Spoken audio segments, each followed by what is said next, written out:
See, we're doing, okay. Hi, welcome to the August 10th meeting of the Regional Housing Council. I'm Carolyn Cox and Lacey, let's see, we have Rick Walk, our Community and Economic Development Director, and we have John with us as well, doing support work. How about Olympia? Yeah, hello, I'm Jim Cooper from the council. We have Danny Madrone from the city council. We have our housing director, Darian Lightfoot, and new to joining the RHC, at least for the short term, is interim assistant city manager, Rich Hoy.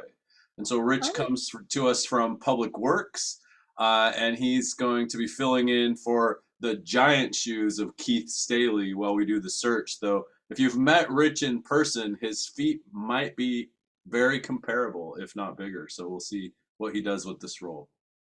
That's Olympia. Well, congratulations or commiserations, whichever is appropriate, Rich. Thank you. Nice to see you all. Great. How about Tumwater? I'm Joan Cathy from the Tumwater City Council, and I was here all by myself, but then just now, Brad Medbrud, our one of our key staff members, is here, and that's all right now from Tumwater. Okay. I had a text from Michael Althauser that his meeting is running a little long, so he'll jump in as soon as he can. And then I thought I saw Brian Hess. Brian, are you still here? There you are. Yes, I am. Brian Hess from City of Yelm as a council member. All righty. Haven't seen you for a while, so good to see you again. And Thurston County. Carolina Mejia, and I am joined today with Tom Webster, Keely Marino, Jacinda Stelgis, and I believe our county manager might join us later. Okay. Very good. All righty. You all had a chance to look at the agenda? Oh, there's Ramiro. We want to welcome him back.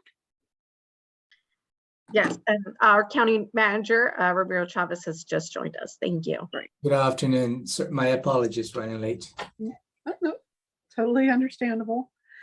So I was just asking if everybody had a chance to review the agenda. Any additions, deletions? I'll move approval. All right. Do I hear second? Second. Okay, it's been moved by Jim, seconded by Carolina to approve the agenda. All in favor, please say aye. Aye. Aye. Any opposed? Motion carries. Could I have a motion to approve the July 27th minutes? So moved. Brian got it. I'll second. All right, so moved by Brian, seconded by Jim to approve the minutes. Any comments on the minutes? All right, all in favor, please say aye. Aye. Aye. Aye. Any opposed? Motion carries. Okay, just wanted to check one thing with you all. Rick let me know that he needs to leave at 4:40. And Rick, is there anything that you particularly need to get to that you'd like us to rearrange the agenda? Okay, all right, good enough. Well, then let's move on with the HAN update from Keely.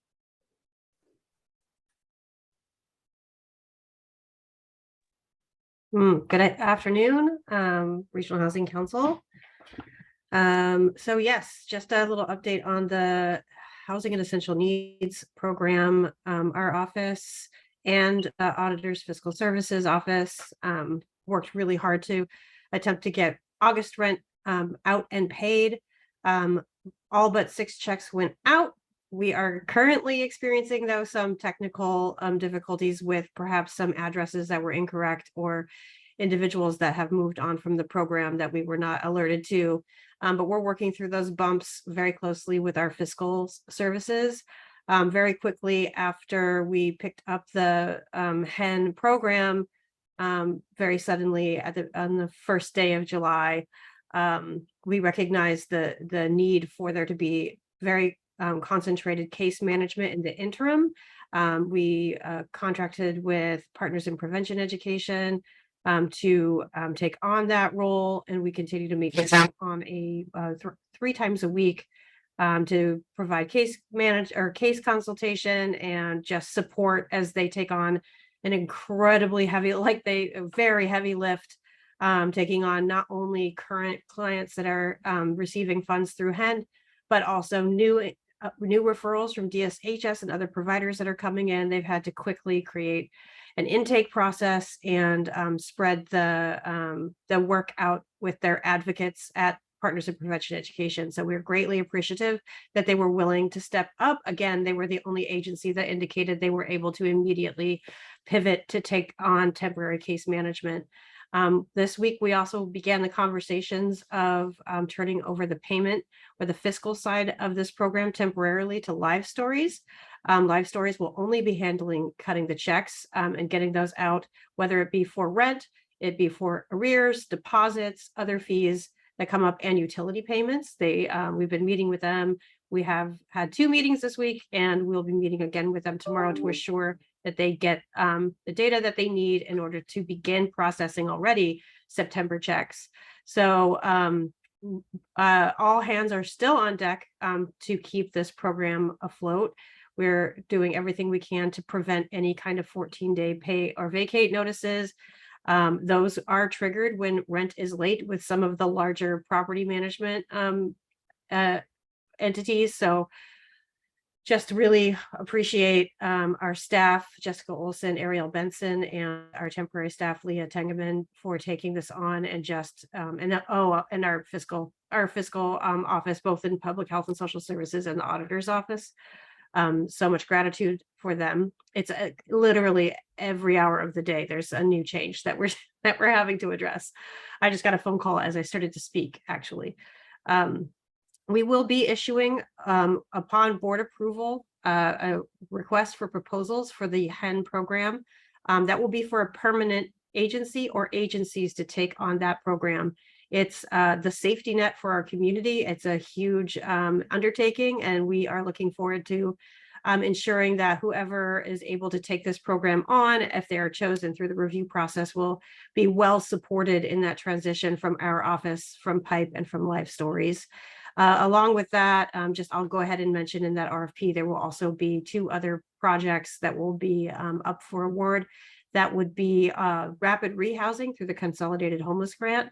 That was also a contract that was not renewed by Community Action Council. So we will be adding that to the RFP as a separate application for entities or agencies interested in taking on rapid rehousing for single adults. And also the new permanent rent assistance program through the 1277 fund, which is the state document recording fee. And that will take the place of the ERAP and TRAP programs that are winding down. And those, of course, were 2 programs that were in place due to COVID response. So related, but not necessarily all encompassing of HEN. I just wanted to make sure that you are aware that that request for proposal should be going out next Monday. We anticipate closing the application window on the 31st of August and moving as thoughtfully and swiftly as we can to identifying that new provider, and as well as the other programs mentioned. And I'm happy to take any questions. Okay, I'd like to welcome Michael Althauser to the meeting. Michael, I don't know how much of the update you got from Keely, but do you know, she's talking about the HEN and what's transpired with the county and now moving with the RF. Yeah, I got the gist, and I apologize for being late. I had a work meeting that ran a little bit long, so sorry to be disruptive. Don't worry about it. We're glad you're here. So anybody else have questions for Keely? Just a quick question on the permanent rental assistance program. Can you send us some information about kind of what qualifies folks, or how that's, I'm assuming it's for the broader population and there's no more COVID qualifications. So what kind of folks qualify and once we do have a provider? Absolutely. One thing that is a difference is that this is very prevention oriented. So folks at imminent risk of losing their housing will be prioritized. I believe that is the case, but I'm glad to send on the requirements for. Awesome. Yeah. Cool. Thank you, Keely. I've been hearing a bit about it from folks, and it'd be nice to have the information. So thank you. Yeah, the other thing, and we'll send those on just to jump in, is it also requires case management with it. So it's not just rent assistance, it also requires case management with it. So, but we're just getting those guidelines from Commerce, but we're happy to share those with everyone. Thank you. Okay. Anything else? Okay. So we have Tom, Keely, and Jacinda up for the right-of-way proposal update. I'll go ahead and kick off, but then have Keely and Jacinda jump in. So I think we updated folks last meeting, and so just wanted to kind of continue that conversation.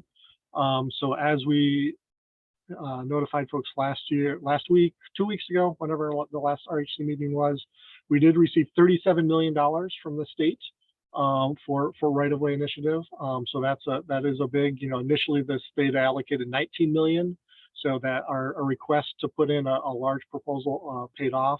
It does include full funding for the acquisition of a hotel. And one point of clarification I wanted to make that perhaps wasn't clear from the last meeting is it also includes $5 million for the rehabilitation of the project, and then $2 million for 2 years for operating costs. So that fully funds that project. So our full expectation is that no local funds will be required for that hotel program for the next 2 years. Now, once we convert that to permanent supportive housing, new funding will need to be identified for that conversion.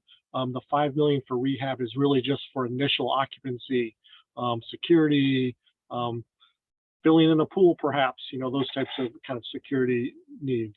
So that's good news that project is fully funded. We talked about last time of a possible second hotel, and kind of based on that conversation, based on some follow-up conversations of the tech team, as I believe we emailed out to everyone. Also, given the timing of the rapid capital acquisition funding application that was due August 11th or due tomorrow, it was just not sufficient staff capacity for us to try to work to submit an application for a second hotel. We really want to focus on making sure we do a good job with the acquisition of this first hotel. There's still a lot of work to be done to make sure this happens and happens well. Discussions about how that's going to operate. So that's really kind of the focus and the recommendation. We have heard from the Department of Commerce that we expect that there will be a second round of the rapid capital acquisition funding later this fall. So there is an opportunity perhaps to support an application for additional funding. But there's also an opportunity for the Regional Housing Council just to kind of take a pause and be thoughtful about kind of how we want to move forward and kind of how with whatever local funds are available to kind of just make sure we're thoughtful and we're not kind of making decisions kind of too quickly and without everyone kind of fully informed on the same page. So that's where we are moving forward with the acquisition of one hotel, but lots more conversation to be had. And then, so let me kind of pause there and see if there's any questions or if Jacinda or Darian have anything they want to add that I missed updating. Yeah, Michael. So in terms of our ARPA dollars, which for Tumwater, we have a modest bucket of those. Would those expire prior to the point in which we envision conversion of Hotel One to permanent supportive?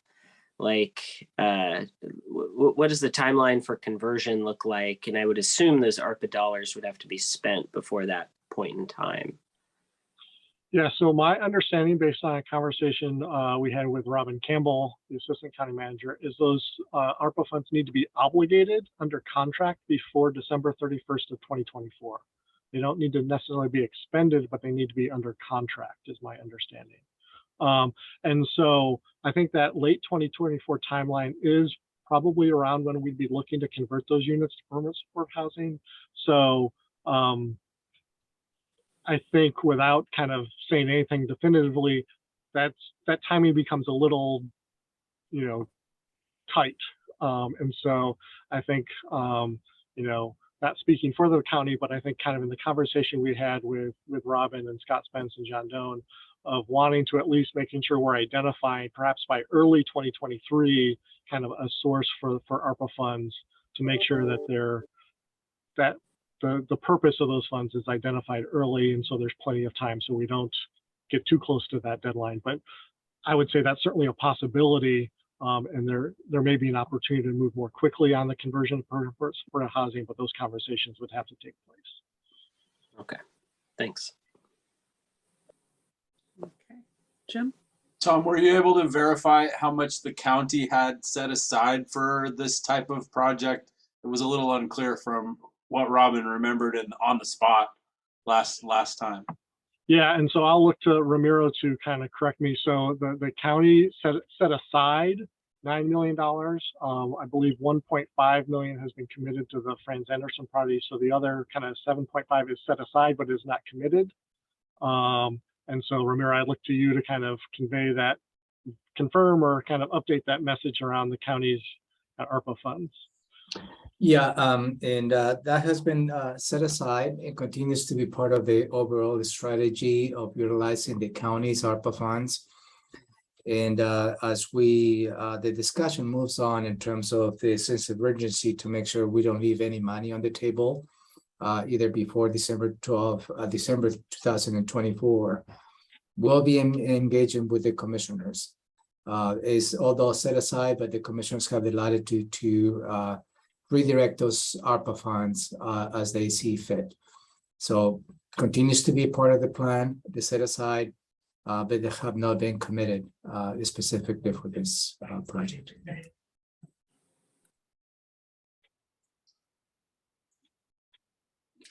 Danny?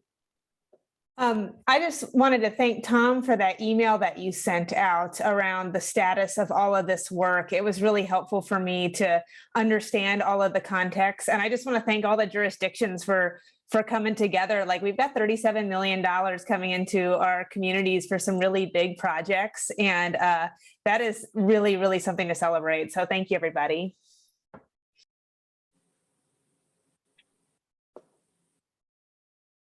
Great. Anybody else have questions? No? I do want to Okay. kind of invite Darian to give an update on the Olympia, the Franz Anderson kind of piece. So the 37 million includes, as we've talked about, several different components. The hotel is one, but also there's tiny home village on Franz Anderson. Yes, so the project is funded with federal funding, which requires the federal procurement process. And so I've been working closely with Commerce and the Department of Treasury to see if we could bypass or receive a waiver for the federal procurement process, because it will take a long time and not meet Commerce's deadline to have full occupancy by December if we have to continue to follow those federal procurement processes. I've been working closely with them to try to figure something out. And right now, we went through C part 1, 2, 3, and 4, and we may be able to move forward on 3, which would grant us an extended situation where we could declare a state of emergency and be able to bypass those federal regulations and move forward on the tiny home units. So right now, we are still just wading through contract language and trying to move forward as quickly as we can on the tiny home village on the east side of the property, and continuing to make the right-of-way improvements on the full property and specifically the west side, so we can do a potential RFP for affordable housing and move forward with full permanent housing develop on one side and simultaneously have a tiny home village on the opposite side. Okay. Yeah. Darian, we have a state of emergency in Olympia already. It's a little bit different from what we've declared, that it is a state of emergency, but even with federal dollars coming through Treasury, it has to be the situation has to be an emergency, not the state of things. And so if Yeah, if we're comfortable as a jurisdiction to say this is an emergency project, then we can move forward and do that. And so we're waiting on Commerce to say that the deadlines we put in your contract are required and they are contingent on these funds. Then we're able to say we potentially may lose the funds, not receive them if we don't meet these deadlines. Therefore, the situation is an emergency. And so we can move forward that way. Cool. Yeah, I think that's probably within the direction we gave the city manager in the broader emergency. So thanks for clarifying Yeah, that. no problem. So we're still trying to figure it out. We have some leads and hopefully we'll be able to move forward and bypass that process and get the tiny home set up by the end of the calendar year. Good work on that, Darian. I also, if I can, yeah, I just wanted to kind of circle back to the hotel a little bit. Wanted to give, Jacinda has been in close conversations with the developer, if there's anything Jacinda has. And also there has been discussions with Rick around initial outreach to local businesses. We're not quite in a position where we're naming the hotel publicly yet, as negotiations are still being finalized. I think we're getting close to that, but I know Lacey has starting to conduct some outreach. So anyway, just wanted to make sure we closed the loop and have kept everyone informed on that. So I don't know, Jacinda, is there anything kind of from your discussions with the developer that you wanted to kind of let folks know about? Yes, I will add, the property, you know, hasn't been made public. I think at this point, Low Income Housing Institute as a development partner that would be purchasing, I think is fairly public. And I will say Sharon and I talk quite regularly. She and Lehigh are interested, and I think that the county and my conversation and communication with her represents this group's desire as well to certainly the sooner that the hotel can be closed on, the better. Right now, that purchase and sale agreement outlines a closing date of January 2023. Some of that may be and the conversation hasn't quite been held with the seller yet, but that might be for tax purposes from the seller's end. But Lehigh is prepared and interested in closing on that sooner. I have communicated the county is also in support of that. And once the county and the tech team have further conversations with the state and Commerce about how the right-of-way funding will essentially transition ultimately to that purchase. Sharon and I will be in contact again so that she can have those conversations with the seller and see if that is something that the seller is open to, a sooner closing date. You know, certainly if we're in an ideal world, if that could be kind of up and available, and I don't know, you know, I'm not the developer, so I don't know how realistic that is, but up and available before the cold weather sets in, that would be really great. So more to come on that once we kind of figure out, the tech team figures out with the state how those funds will be transferred over so that they are applied to the acquisition. I think that's about it. Okay. Rick, do you think you have anything you want to add from your perspective? Yeah, just adding on to what's already been said, we have conducted some initial outreach to adjacent property owners so that they are aware that this is something that is coming and they have opportunity to kind of have some initial reaction to it and express some concerns. We're going to be following that up and coordinating with a stakeholder adjacent property public forum meeting, and that's still trying to hone in on a date and a format for that, because as you can tell with our conversations with the state and this whole initiative, things are changing constantly. So we want to make sure we have things pretty well finalized so we can have a clear message. And so we'll be coordinating with the county team on that outreach effort and make sure everybody's apprised when we do get it scheduled and format. We'll also be working with Lehigh. Lehigh would be prime role, have a prime role in that outreach effort in that forum. And then also talking about the opportunity for adjacent property owners to be involved in a community or a citizen advisory group that can help be involved long-term with the project. Very similar program that Lehigh does elsewhere as well. I think it was done in Plum Street Village as well. So all that's kind of starting to coalesce and come together, and we'll be ramping up our coordination efforts probably next week. So just a quick comment, Rick, you know, if you're struggling at all around format or how to facilitate that conversation, the foremost expert in the region is Meg Martin. Okay, thank you. She does have a really good way about her on that. Okay. Anything else on the right-of-way proposal? Just the last thing I would say is there's lots of next steps that still need to happen as we move forward to this. We'll be working on that. One of them, just to kind of throw out there, is the identification of an operator. So Lehigh is a potential operator. Lehigh's indicated they'd be willing to have discussions about having someone else operate this property. So I think coming up with kind of that plan, obviously Lehigh would have some say since they own the property. But I think moving forward to identify an operator is also a big next task that we'll be working on, and identifying what's the appropriate process to go through in order to identify that operator. Is Lehigh willing to do the operation itself? Yes, Lehigh is willing, but there's also some interest. We also know their capacity is stretched, and so there may be interest in having someone who is more locally based serve as the operator as well. Gotcha. So, or at least explore those possibilities. Sure. I think that's it for right of way, unless I missed anything anyone else has. Okay.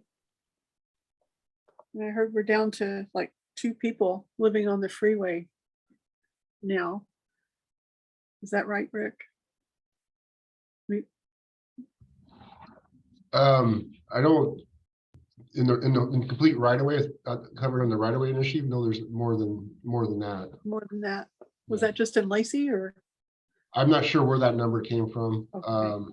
We do with the Lacey side of I-5 on the Slater Kenny, I think it's down to 2 in that hill area. I think that's what I was thinking about. They were. Yeah, they I'm sorry to interrupt. That's all right. Go ahead. I was just going to say, if Keely is available, can perhaps provide an update on the status of clearing the kind of folks from the right of way and where that is, Keely. Yes, and also Darian as well, because the city of Olympia has been taking the lead on the outreach efforts at this point. But they're going camp by camp. The first camp was Lily Road, where there was only, I think, 1 or 3 individuals living there. No one can leave. No one is being removed from the right of way without a meaningful offer of housing or shelter that is better than living in a right of way outside. So every single person will be offered, and they're not being offered shelter or housing unless there is something actually available.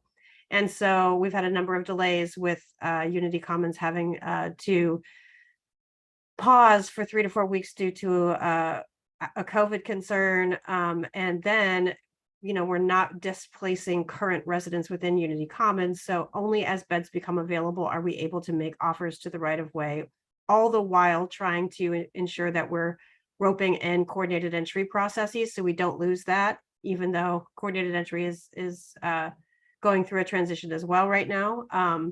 So Lily Road has been cleaned and cleared, and what that means is that individuals are gone, they've cleaned, and what they say is hardening the site, which is a term of art for Department of Transportation. Which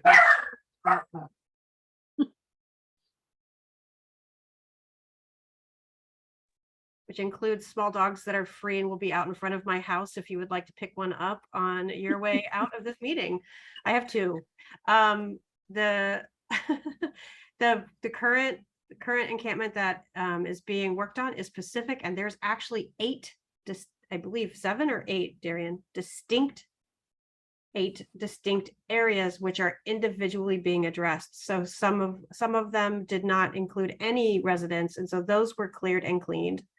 And others are being incrementally cleaned as those housing and shelter beds become available, which this is why it's so crucial for the waiver, the federal waiver to occur. So we will have something other than Unity Commons, although they're wonderful and bless them, to offer residents in the right of way quickly. As far as the number of individuals currently living there or still living there, I believe that one structure contains upwards of 9 people living in it, and there's a few others scattered around the 8 distinct areas of the bridge, and not the bridge, but the interchanges. Darian, do you have anything more specific? Yeah, all very similar to Keely. There's about 14 people that remain on Pacific, and it's being offered bed by bed. And so we're closing up the ones where folks aren't residing and doing that process. We are running into a few specifics now, like Keely said, that people are unable to go to Unity Commons due to previous circumstances prior.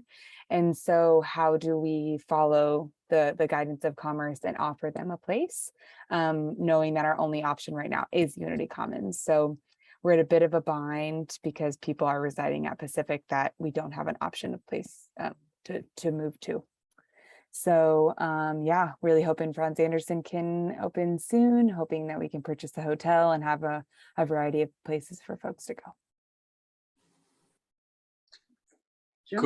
Quick question, just related to Unity Commons capacity.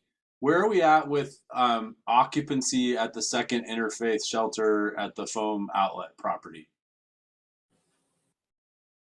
My understanding is that because of the delays that are occurring across the United States in terms of supply chain, there's been a delay in services. I don't remember if it's electrical or some kind of utility that's delayed out by weeks just because they have no available appointments. So every week it will be a couple of weeks, and then it's a couple of weeks more.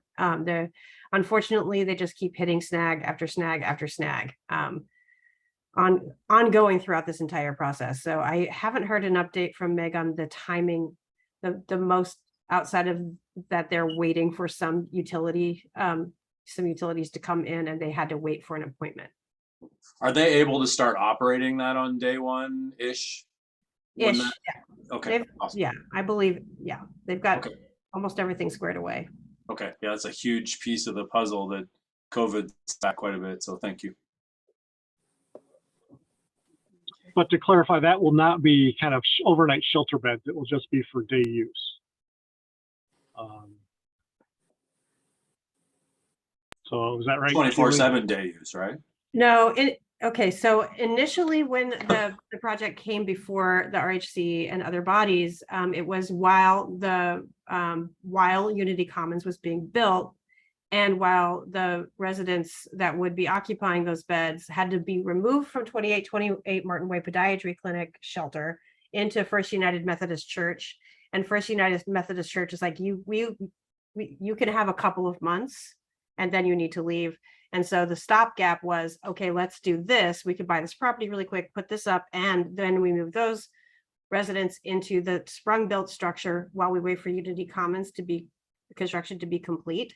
But that timing just went kablooey, and Funko was kind enough to let them stay until Unity Commons could open their doors because of all of these delays. And so after that, the original purpose of that building transitioned to the long-term plan, which is day center operations. So it will be day center operations. I know that Interfaith Works has stated that they would be able to use that building for like hazardous weather pop-up shelter, but not 24/7 operations.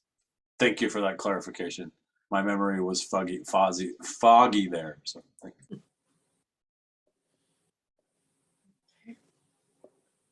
Anything else? Okay. Well, let's move on. Thank you. And let's move on to good of the order. I do have one quick announcement. I think some of you are aware that we've been approached by the director of the Port of Olympia wanting to talk with us about the Oyo Hotel. And the executive committee agreed that we should probably hear from her. So unless I hear differently from you all, I'd like to schedule that for our last meeting in September, just to have her give us a report out on what they have, how far they are now working with a consultant and the FAA on that site. So, Carolyn, was anyone from the executive committee able to meet with Sam and understand where they're coming from before we schedule them? no. Okay. I would appreciate that, because I'm curious if where the housing authority still is in the conversation, and I want to make sure we get a whole picture and that we're not doing public relations for the port. Well, I think we definitely should invite the housing authority to be at that meeting, and I'm going to see if I can't get a meeting with him ahead of time. And I'm trying to remember, did I send you all the original proposal with the FAA consultants report? Okay, so I mean, that's essentially Okay. where they're coming from on that. I'm not sure. I mean, if you'd like, I can try to meet with Sam, but No, I think that's enough for me. I forgot that you sent that. I think the key for me is if the housing authority is still a partner, then they should be at the meeting as well, so that we understand where the whole picture is. yeah. And I think I'd also like to let the Thurston Thrive Senior Housing Group, know about this too. I think they at least want to attend the meeting, hear what's said. So, Michael. Yeah, I'll Brian has his hand up, before me, so I might defer to Oh, thank you. him I don't. and then ask my question after. Right. Ryan? Yes, one question from the meeting minutes from last time, the RHC and HAT retreat next steps, agenda item number 6. I was wondering, is there an update in reference to getting information out to the municipalities in reference to the new, what was it called again? The governance structure. Is there any new update on that? I think Tom was going to provide if possible, but that's why I'm just asking. Yeah, so we are meeting next week. We're going to be the tech team is going to be talking with, we're going to meet with Ramiro early in the week, and then with the other city managers early next week, get their input to share that with them. So, and then before we bring it to the full RHC, so our hope would be to bring it to the full RHC at the next meeting. So we just had a hard time with scheduling, so we've got that scheduled for next week to meet with the city managers to review kind of where we're at and get their input. So yeah, thank you for that question. It's been slowed down a little bit with everything going on, but we're getting it back on track. Okay, thank you. Also wanted to share that City of Yelm, we just got done approving a housing action plan where they're going to be working on developing a housing action plan for as we continue to grow. Additionally, we are working on updating some of our municipal building codes to one of the big ones that we're looking at doing a change of is removing from our commercial 1, commercial 2 in our central business district, single family resident homes, and that they're mixed use. We're also looking at going from 35 feet to 60 feet, the equivalent of 4 stories. So, and that's for the central business district as well as commercial 1 and commercial 2. This is being done because we've had, according to some individuals, we've had developers looking at wanting to do something in Yelm, but they can't because of the way the codes are written. And in a way, I'm kind of happy that back in January, February, I kind of kicked the chalk blocks out from underneath because we've had a plan about 10, 15 years ago that was supposed to be put together, but nobody started working on changing of the codes to start getting the plan to work. So I kind of turned to the plans department and asked them, can we please look at changing the codes so that we can get some of these things started? And so that's starting to happen. So hopefully in a few years, we will start having some mixed use developments with retail on the bottom, housing on top. Also, hopefully bringing in some more affordable housing within the Yelm area. Additionally, something that I'm talking to our code individual out of the public service department, and he's going to help me out with it. But I was, as I explained to him, being a truck driver, I get bored. So I listen to a lot of informational things. And there was a wonderful podcast I was listening to that was talking about how air conditioning is very expensive to use in reference to the electrical grid, and that heat pumps are the way to go. And one of the challenges is trying to get it set up for developers to actually put heat pumps into not only the housing units, but also for single family houses, but also in apartment complexes, things like that. And when I was talking to my point of contact at the city, he commented that that's really a big expensive thing up front. I said, yeah, but it saves a lot in the long run, which makes, in a way, affordable housing even more affordable, because now they can have heat and air conditioning at a very reasonable cost, and it does not pull as much on the power grid as an air conditioner and a standard HVAC system that we have that are normally out there. So I just wanted to share those things coming from, and who knows if we can work together as a organization of working with other cities and getting some input from how we can encourage developers to actually put in the heat pumps. I think that'd be a really good thing for the region as a whole. And that's all I have at this time. Thank you, Brian. Anybody else for good of the order? Michael? Well, I was just going to say about the port thing.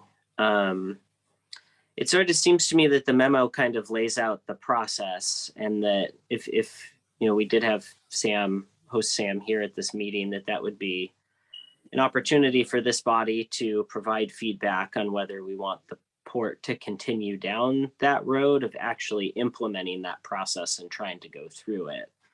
Like the process, at least the biggest hurdle that I read in the memo, is related to profit, that overlay that deals with profitability and the business expense.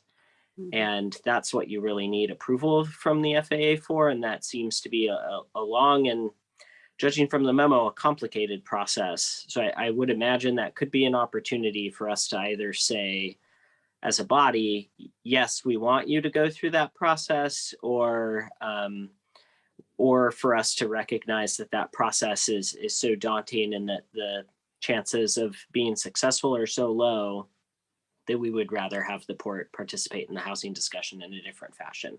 Maybe that's land, maybe that's something else, I don't know. But it does seem like an opportunity to provide direction in that sense, so that we can express how we would like to, or how we would envision them to be a partner. So I think having them here to sort of receive that feedback makes some sense to me. It's just my 2 cents. Yeah, I agree. And just a second, Danny, I'll get to you. And, I think we need to know too, whether the housing authority actually still has interest in buying it and will be in a position to do it, because the assumption, I think the port's kind of assuming it would be housing council. And we're like, so we need to get some clarity around that too. Yeah, well, one thing that I would clarify about that is the memo says that the city of Tumwater would have to change its zoning for that to become housing, and we looked into that, and that is not actually the case. Permanent supportive housing is allowed in there already, good. So we wouldn't have to change any codes to allow that at that property. Okay, thanks. Danny? Yeah, first of all, Brian, that's a really awesome update from Yelm. I'm really excited to hear about what you're working on there. And And I wanted to give an update on something that we've been working on in Olympia. There was some chit chat before the meeting started around it, but last night on first reading, the Olympia City Council did pass some renter housing policies. This includes extended notification for rent. So if rent is going to go up 5%, there has to be 120 days notice. If it goes up 10% or more, 180 days notice. It looks like we might have to make a change so that that's phased in, so that once the policy is in place, that the landlord actually has enough time to give that notice. And we also are limiting moving costs to 1 month of rent and not allowing any kind of non-refundable fees. So no like administration fees for being able to access housing. And then also limiting pet deposits to 25% of the monthly rent. We had initially looked at also eliminating pet rent, but it turns out that that falls under the scope of rent control. So that is not something that we moved forward. It'll come to us for second and hopefully final reading next week. So just keep your eyes peeled for that. And I'm happy to answer any questions if anybody wants to chat about what we've been working on. Thanks, Danny. Well, part of the reason for this council being together is sharing policy and with us. So when you get your final, I would love it if you all could share it with the rest of us. That would be great. Anybody else for the good of the order? Jim.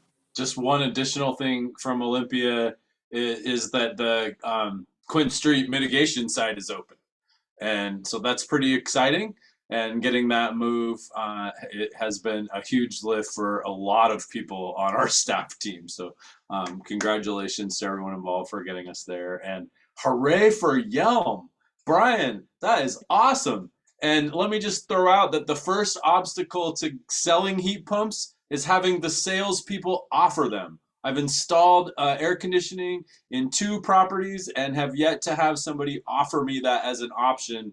And really in the total project, it was only 10% of a difference. So that's the first place to start in that conversation. And I'd love to get with you and talk about that.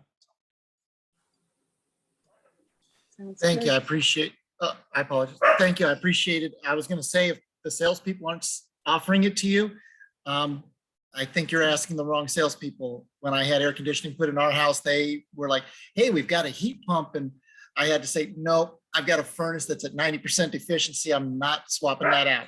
So, yes. There we go. Anybody else for good of the order? Yes, Chair Cox, it's Keely. Okay, Keely. Just a quick reminder, and an email went out this week that the Lived Experience Steering Committee that Confluence Consulting Northwest came and presented on is next Tuesday from 2 to 4. In the email that went out, there was a registration. It is in person, but they're willing to accommodate. It's, I think, a pretty exciting thing, and they're really trying to get folks there. So I thought I'd do my due diligence and mention it again. Thank you. I have a question I'd like to ask of the jurisdictions. You may have seen an article in the Olympian about a mobile home park in Lacey where residents are distressed that the park may be sold out from under them by a group of investors that owns it. And I was curious, I know I've heard that Tumwater moved for park preservation, that you all have a half dozen parks there. Okay. And then Olympia, I know that there was one West Side mobile home park. Is yours a citywide park preservation? The way it works for us, which if it is also in Olympia is probably similar, is that, and Brad can correct me when I misstate this, I think, is that our zoning overlay restricts what can actually be built there to a mobile home park. So those mobile home parks could not actually be redeveloped into, you know, half as many single family homes or like whatever someone wants to put there. Or in that case on, you know, near Ruddle, maybe that's more like businesses there, like, it's got the Walmart grocery and all that stuff right there. But so I don't know what they might be intending to put there, or if anyone's intending to do anything, but ours can't, there's no incentive for anyone to buy it because you can't develop it into anything else in our case. And I think that those, if I recall, Tumwater actually went through a pretty lengthy period of litigation about the legality of those rules, and it was upheld to be allowable a number of years ago. But again, Brad, I might be misstating the facts on this. No, you covered it pretty well. It's actually its own district by itself that's manufactured. Okay. So, but Carolyn, I could send you the ordinance from 2009 and maybe some other material that if I can dig that up for background on what we did. That would be really helpful, yeah, because it's very concerning. There's so little low-income housing to begin with, and this has been a senior park, and these are older mobile homes that literally cannot be moved. They're that old, and they can't get insurance to move them, even if they had a place to go. And even if they had a place to go, it's cost $25,000-$30,000, which these people don't have, to actually physically move and set up a new one. So it's not a ticking clock at this moment, but this group is really trying hard. And I know that I've raised the question with our administration and trying to get it on our planning commission docket for 2023, but I'm just trying to check in with the other jurisdictions and see where you all are with that. Yeah, there's been a few not in Tumwater, but I know of a mobile home park in Kent where the people who are living there organized and actually purchased the park so that they could be kind of the designers of their own destiny in that sense moving forward. And that's the securest thing you can do, is form a cooperative, and then the owners purchase it, and then you're governed by an HOA that would make any decisions about future land use. And that's what I was going to throw out, is the Northwest Cooperative Development Center in downtown Olympia has an expert in that, and they're grant funded to work with the residents to help them organize. And then you build even more equity for those people who are there. That's what they lose too. Like, the home is gone. You've also lost that investment and all that equity when you lose the land. Absolutely. Yeah. And Carolyn, I believe your staff has already reached out to us about the staff connection for that organization. So I'm pretty sure they're probably in contact. That's also one of our other means for protecting mobile home parks, is that very thing, trying to push for the ownership under the land. Right, definitely. Carolyn, I was there on council for all that long and winding route for that, and just want to tell you it's the right thing to do, but it's not the easiest thing to do. And ours went through, litigation, went all the way up, and the folks who own those are tough about it. So don't get discouraged along the way, because everything that Jim and Michael and Brad have said, the reasons why for doing it are really important, and they're lasting. So just stay the course. Thanks. Will do. All righty. Keely put her hand back up, Carolyn. Okay, sorry, I'm not seeing that, but Keely? Thank you. Sorry, things just keep popping into my head. I do think, in the spirit of regional partnership, just some awareness around a private property owner. I don't mean to steal your thunder, Darian, but a private property owner within the city limits of Olympia, with a very large encampment, upwards of 50 to 60 individuals, has received a grant from their parent company to have it cleared in 3 weeks. This property is butting up really close to Lacey, and there are this is not right of way. They do not get access to, they are not required to be receiving referrals into meaningful housing. This is a private operator. So just wanted to bring your attention to that you might feel the impacts of 50 to 60 individuals being removed from that encampment on the first week of September. Okay. Thanks for the heads up.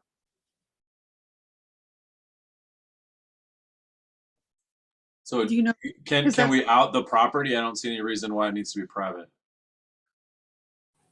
No, I did earlier this week. It's the Crown Bottling Company on Phones Road. Okay, Darian, we're tracking and doing our work. Okay. Yeah, they talked to us about potentially selling the site for a bit, and then they went back and forth and said that they are now not, and they would like to clear, and now you have 3 weeks. So our quote has been trying to get in contact them for several weeks and has not been a lot of contact. And then their response is, we received money from our board. The site will be cleared in 3 weeks. So tough spot. Is Mike talking to them? Mike has tried to talk with them. I don't know the traction that's been gained there, but he's attempted. okay. I'll make sure, I think Rick had to go, but I'll make sure our staff is aware of that and hopefully those people will find homes. Okey-doke. Anything else? Anybody?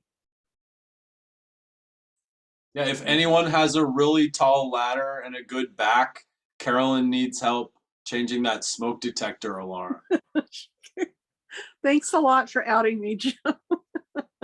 I've been trying to think of how to get a ladder over to your house and I don't have one, so I figured I'd start It caused asking. me to change all my batteries, so thank you for the reminder. You're welcome. Yeah, actually, I think I've got help lined up now.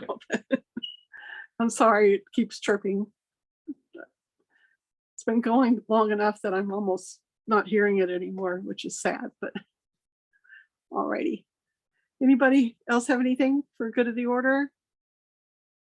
Alrighty, well, our next meeting is in 2 weeks. Coming up, but can't quite get the agenda to go back. But you know when it is, right? Let's see. 24th. 24th. Thank you, Jim. Trying to do this with my handheld and it's not cooperating. Alrighty. Well, thanks everybody. Rich, glad you could join us, and it's good to see you. And we'll see you in a couple of weeks. Thanks.